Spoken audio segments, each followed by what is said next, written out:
We sunk a lot of other ships, and we sunk them in different ways, some of them with torpedoes and some of them with our gun. We also sunk one ship by sending a boarding party. This ship was by itself, so we surfaced in the daytime. He had a 3-inch gun he started shooting with. Well, we had small arms fire, so we killed the gunner and destroyed the gun. So we put our bow next to his bow. We sent a boarding party of 3 guys over with satchel charges. They went down, planted the charges, lit the fuse, ran like hell. Where were you born, sir? In Helsinki, Finland. As a very small child, actually 2 years old, my family moved to Torino, Italy. And I spent 3 years there. My father was first a student and then an instructor in the Scuola Militare, which was a #1 staff college in Europe. Every country except Germany and France sent officers there, usually lieutenant colonel or colonel. So he attended that and for 2.5 years, and then he wanted to found a similar institution in Finland called Sotakoulu in Finnish. And for that, he needed the teaching materials, and he would then translate those from Italian into Finnish. In order to get those, he had to get the personal approval of the prime minister, a man by the name of Benito Mussolini. So he met several times with Mussolini, and each time Mussolini was not willing to let those teaching materials go. Finally, he made a deal. He said, if you stay and teach tactics, I think for 1 semester, then you can have the teaching materials. So as a result of that, I have an autographed picture of Benito in my office. And I went back to Finland. My mother and father were divorced when I was 6 years old, but we, of course, kept in touch with father. Then in 1938, he was approached by the Finnish president, whose name was Kyösti Kallio, and asked to go back into uniform as the Finnish Military Attache to the United States. So he moved in 1938 to Washington, D.C.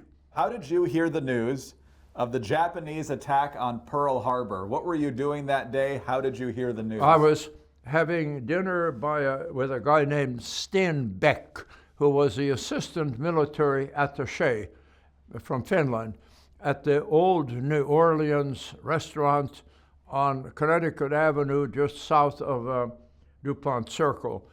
And of course, I was shocked to hear that. I knew that would be bad news for the United States and terrible news for Finland, because Finland, United States, through no fault of their own, became allied with one of the 2 greatest devils in history, Joseph Stalin. Finland, through no fault of their own, became not allies, co-belligerent, big difference, with the other big scoundrel, Adolf Hitler, who murdered almost as many people as Stalin. Well, not quite, but so that made for a very unhappy situation. We did not like to be fighting on the same side as Hitler, but we were. There's nothing we could do about it. We knew eventually we would end up losing the war, but at least we hoped that we could kill enough Russians to keep our independence, and we did. They did. I'm an American now. So I thought it was very bad. Understandable, understandable. When did you join the service? Well, I had to, when my father was declared persona non grata and kicked out of the United States in 1942 after Pearl Harbor. So he was gone. He had to go into wartime Finland. So my mother, who had been an opera singer, had to get some kind of a job. She got a job someplace where she also got a place to stay. We had to get out of our house in Chevy Chase, leave Sidwell Friends School, where I'd been a student.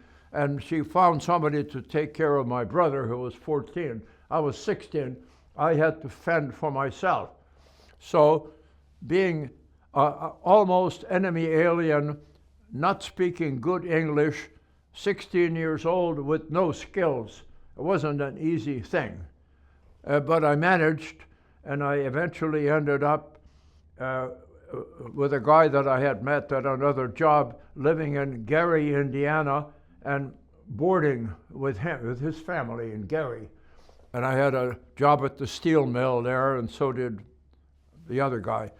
Then he turned 18, and I turned 17, and he was drafted. He had to go to the draft board, so I went with him. So then they said, "What are you doing here?"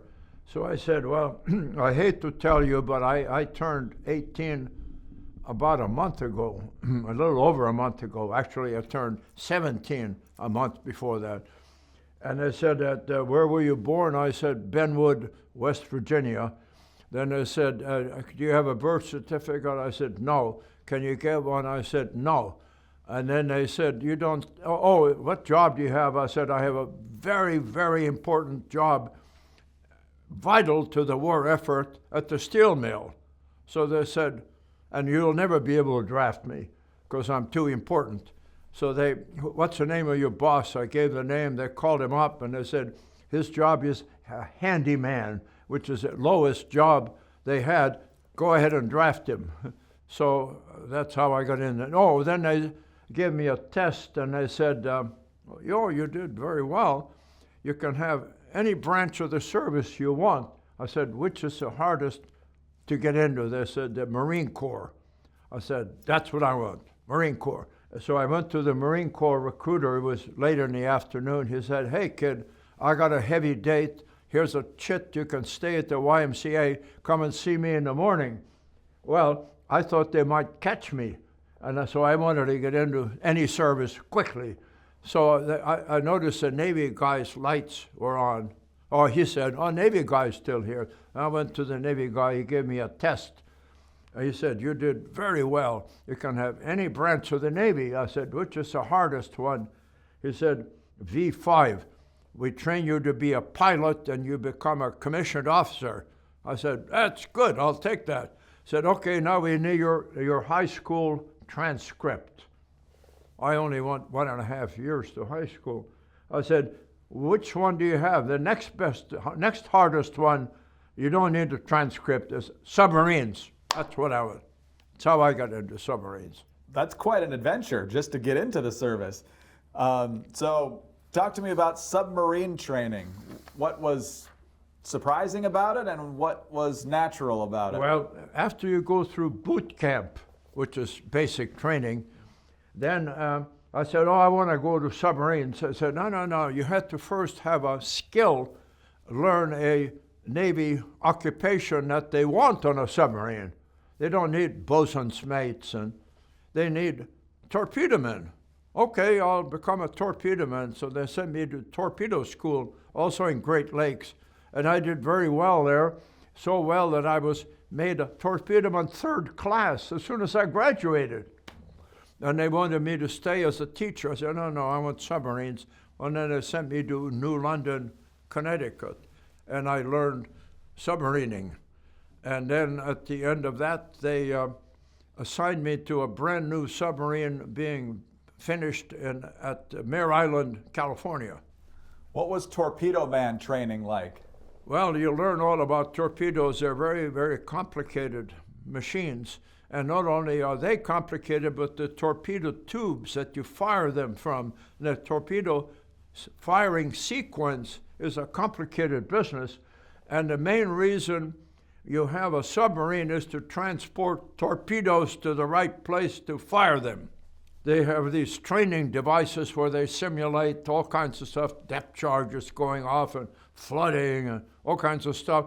And then they put you on a really old submarine called an O-boat from the First World War. And you go out to sea and you submerge for the first time and the thing leaks like a sieve. And then they put you on a little bit newer one that was built in the 1920s called an S-boat. And you go out to sea, and then you never got on a modern submarine because they were all used in the war. So then that's it, you graduate. So let's talk about the USS Spot. You said it was brand new, and so tell me what you thought of it when you first walked through Oh, it. it was a beautiful work of art. I mean, wonderful.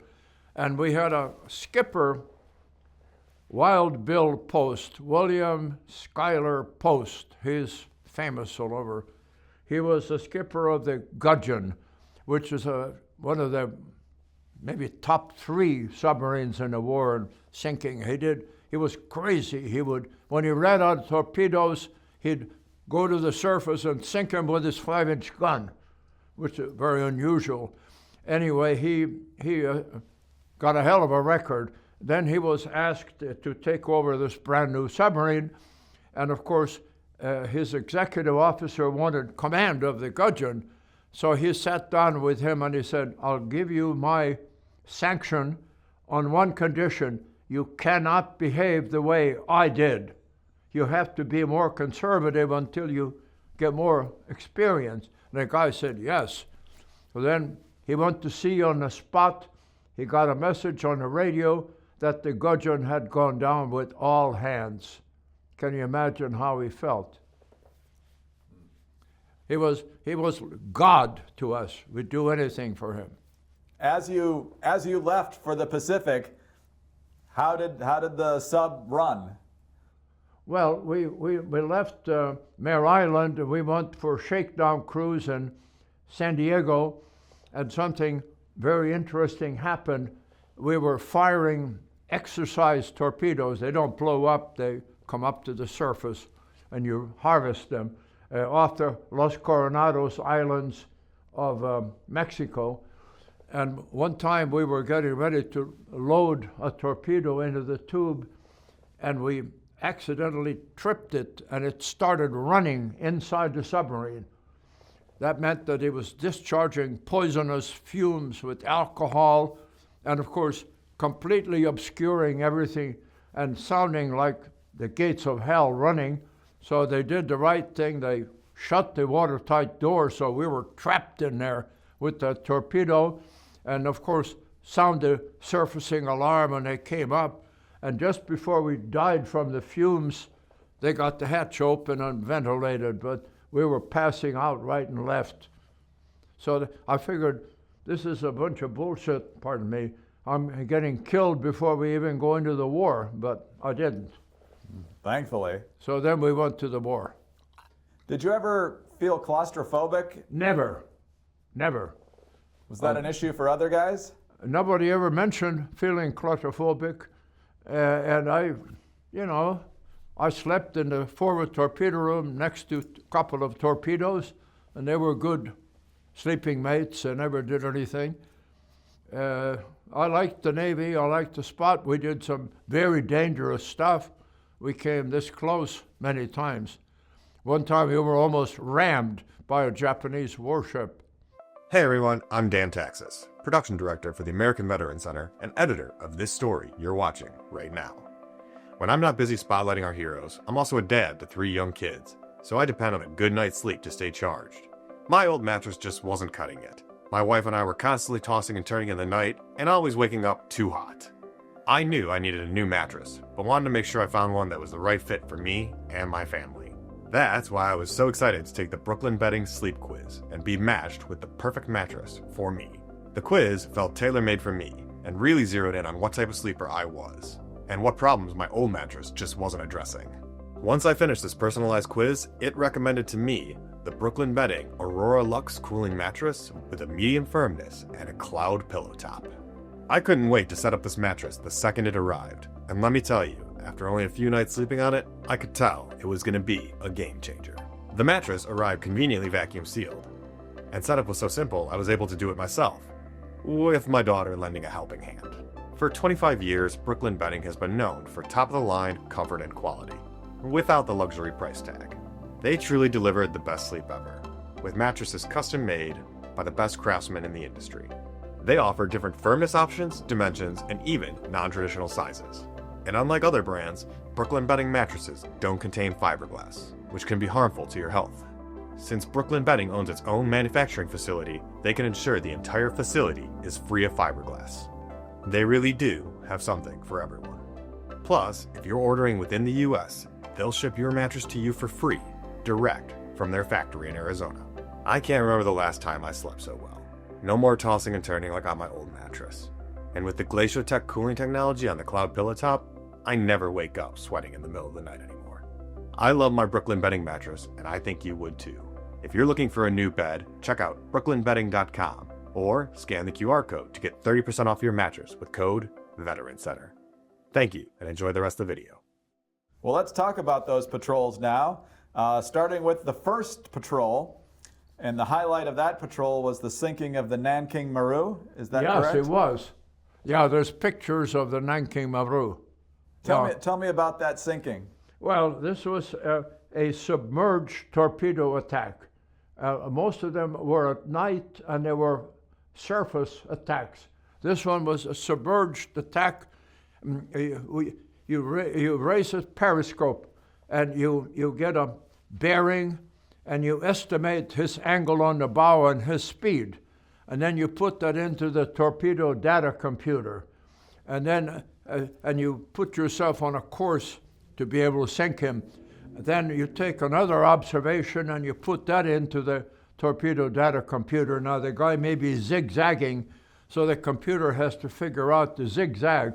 And eventually the computer has a solution. It says if you fire the torpedoes with this particular gyro angle, at this particular depth, at this particular time, you'll hit him. And we did. And the damn thing went down. That's a pretty elaborate computer for that time. It was an analog computer. The Germans developed it. The German company, American Bosch Arma, was seized by the government, and we copied essentially the German computer. So was the Nanking Maru sunk on one torpedo? Yeah. What's it like to see that be successful? Well, we were happy as clams at high tide. But we sunk a lot of other ships, and we sunk them in different ways. Some of them with torpedoes, and some of them with our gun, 5-inch gun. We also sunk one ship by sending a boarding party. We had no more 5-inch, no more 40 millimeter, no more torpedoes, but we did have Skipper Post. He wasn't going to let it get away. This ship was by itself. It was not in a convoy, and so we surfaced in the daytime. He had a 3-inch gun he started shooting with. Well, we had small arms fire, so we killed the gunner and destroyed the gun, and then the crew all kind of disappeared. We didn't see anybody. So we put our bow next to his bow. We sent a boarding party of 3 guys over with satchel charges. They looked down into the hatch. There was nobody there. They went down, planted the charges, lit the fuse, ran like hell. Damn things went off. Ship sunk under our crew. They were swimming around, and there was one more guy swimming, so we picked up all 4 of them. The 4th guy was a lieutenant commander in the Imperial Japanese Navy by the name of Tsushitawa. We took him a prisoner, and he was a wonderful guy. Everybody liked him. He played poker very well, and he helped us clean up and everything. Then we turned him over to the Marines in Midway. That's a fascinating story. Walk me through the process of identifying the target all the way up to sinking. First of all, you don't see the target. You are told on the radio that there's a convoy coming down the coast of China, headed south, and the convoy has 6 ships in it, 2 escorts, 6 Marus, armed merchantmen, and 2 escorts, and they try to describe, this time they call them destroyer escorts, but they were different. And they're coming down the coast, and the estimated time of you pick a place where they're going to be at about midnight, and you make sure that you're at the same place at midnight and that you're submerged. So then when the convoy, sonar picks it up, and when you're right in the middle of the convoy, you surface and you fire all of your forward tubes. There's 6 forward tubes, 4 aft tubes. you fire them at the biggest targets you can find. We already picked them out on sonar. And of course, you feed all this into the computer, which helps you. But you have a solution when you come up. You fire them at those ships, some of them hit, some of them miss, and the Japanese send up a green star shell, which tells the escorts you're there, tells all the ships to scatter, go off in different directions. After you fire the torpedoes, you turn out and you run like hell, and you fire the after tubes. And you might hit some more ships. Then you just run at flank speed on the surface, and the escorts slowly gain on you. In this particular case, it was more like 1 a.m. or maybe 1:30 a.m. So by the time they caught up with us, we were on the surface still. The reason was that it was only 55 feet under us, and we needed 65 feet to be concealed. So we kept going, and we were looking for a little deeper water, and we started firing at each other. We hit him once with our 5-inch gun at the water line. He was leaking. We didn't know that. We also hit his forward turret so he wouldn't turn. At the same time, he had an air shell go off, and we had to secure. We had one guy lost his foot, one guy lost his front teeth, one guy got a shell splinter in his spine. So we had to secure the gun, take the gun crew down, and all we had were our 40-millimeter Bofors guns, forward and aft. So we were shooting him with those. I was on the bridge. He got so close I could see that the Japanese sailors, wore green uniforms with green caps like that. And then in the final minute that we dove, we had to get one of the wounded guys, a guy who lost his foot, Joe Clark, down, and he was bleeding so much I was slipping in his blood going down. We dove, and he was trying to ram us at that point. He missed us by about that much. So then the other guy caught up, and they were both depth charging us, and we were crawling along. He thought we would go to port to go to deeper water, but we stayed straight and plowed in the mud. We might have been even sticking up a little bit. Anyway, eventually he gave up because he was sinking. We sunk that one. The second one kept after us, dropping depth charges, and I think he exhausted the depth charges. And then by this time we were getting into deeper water, and then we got into those anchor chains I told you about. I mean, that was one example of an underwater attack. And that's on your second patrol, yeah, near China, right? Yeah. How do you avoid the depth charges? How do you? You can't, well, only by maneuvering. You figure that, first of all, you go to silent running. Everything is shut down. You shut down pumps that make noise. And so then you maneuver in ways, you try to go deep, but of course we couldn't go deep that time. You go deep, you go quiet, and you maneuver in weird ways that he's not likely to follow. Now, of course, his sonar is pinging on you all the time, and then you just grit your teeth. The deeper you go, the safer you are. Our maximum depth was 500. One time we went to 550 just because they were getting us with depth charges. So then you just pray like hell. You know, it's not, you can't do anything to that guy. He's doing it to you, but you can't defend yourself. Then, of course, you can only stay down as long as you have power in the batteries and air to breathe. And the old story is that when you've been down a long time, you're not breathing air, you're breathing farts and foot sweat. You get CO2, and you spread CO2 absorbent on the bunks. It sucks in the CO2, and it's warm. You can tell when it's working. When it's loaded, you put it in a sealed can and put more of it on there. One time we were down for 72 hours. 72 hours? 72 hours. The battery lasts that long? Well, we were moving at 1 knot, and everything was turned off, the lights were turned off, everybody went into their bunk who wasn't on watch. Even some of the ones who were supposed to be on watch were told to go in the bunk, you breathe less. It's not a happy situation. No. And then when we surfaced, it wasn't really dark, but we surfaced anyway, and we got away with it. Well, a plane came after us, but... Now, near the end of the war, you were positioned near Nagasaki around the same time as the atomic bombing there. Were you aware at all of what was about to happen? No, we were not that close, but we were pretty close.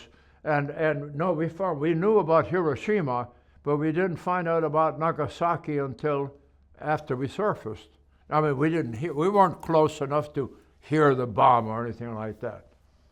What did you think when you realized where you were? Well, I knew about Hiroshima, but then, of course, the big thing was that the Russians got into the war. That's a real reason. See, during the entire World War II, except for the last 5 minutes, the Russians were at peace with Japan. They were trading with Japan. We saw Russian ships crossing the Sea of Japan headed for Niigata. We couldn't sink them. They were Russians. What are you most proud of from your service? My service? Having done well enough to get U.S. citizenship while I was in the service, to become a commissioned officer, and to have my education paid for. In other words, I love this country and I love the Navy. The Navy was good to me. What do you want people to understand about your generation and your service and sacrifice in World War II? That's a bad question. I get pissed. I get bad feelings when I'm called the greatest generation. The guys that went to the unpopular and probably useless war in Vietnam were more heroic, or at least as heroic, and they were treated like dirt when they came back. The greatest generation, hoopla, they deserve as much. And the Korean War is another one. Korean War, they didn't get acclamation. I don't want to be called the greatest generation because I'm no greater than those guys. The guys that came back from Iraq, they deserve every bit as much praise as I have. Sorry about that.